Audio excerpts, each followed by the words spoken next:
নমস্কার বন্ধুরা, অন্য দিনের মতন আবার একটি গল্পের ডালি নিয়ে চলে এলাম তোমাদের সাথে। এই গল্পটি করতেও হয়তো বেশি সময় লাগবে না, 3 থেকে 4 মিনিট তোমাদের মহামূল্যবান সময় আমি নেব। যদি সময় থাকে তোমাদের হাতে তাহলে শুনে যেতে পারো। এই গল্পটি শেখাবে আমাদের অতীতকে ভুলে গিয়ে কিভাবে বর্তমানকে নিয়ে এগিয়ে যেতে হবে। একটি ছোট্ট গল্প, জাস্ট একটা ছোট্ট শিক্ষা, যাতে তোমরা মোটিভেট করতে পারো জীবনে। গল্পটি এরকম ছিল, একটি গ্রামে 2টি আশ্রম ছিল। আশ্রমে দুই আশ্রমে 2জন গুরুজি। তেনারা বিভিন্ন শাস্ত্র নিয়ে কথাবার্তাতে মেতে থাকতেন এবং সেই আশ্রমের যিনি গুরুজি ছিলেন, 2টো আশ্রমে 2টো গুরুজি এবং ওনাদের একটি করে শিষ্য ছিল।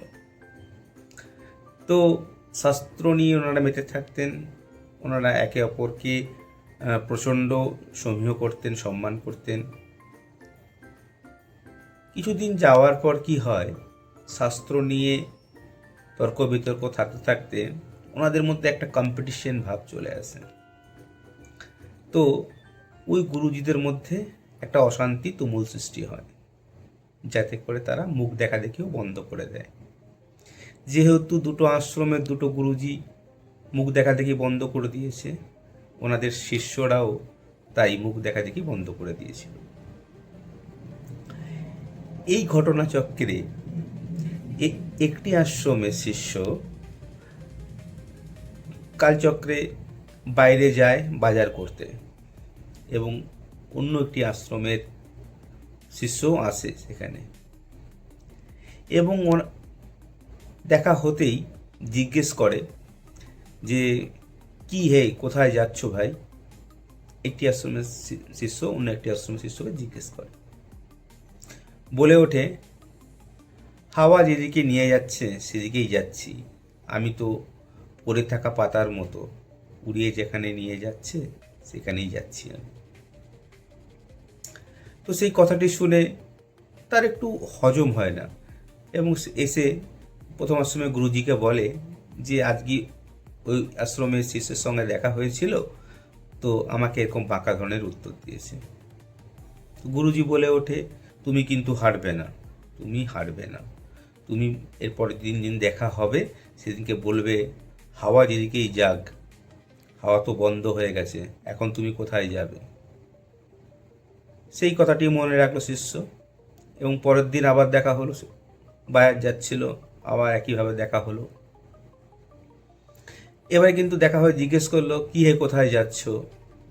বলল, পা যেখানে নিয়ে যাবে সেখানেই আমি যাব। বড় অবাক করে দিল, শিখে এলো আর এক। গুরুজির কাছে উত্তর দিতে পারলো না, আবার চুপ করে থাকলো, আবার চলে গেল। আবার গুরুজিকে গিয়ে বলল, গুরুজি, ওই আশ্রমের শিষ্য অন্য কথা বলছে, পা যেদিকে নিয়ে যাবে সেদিকেই আমি যাব।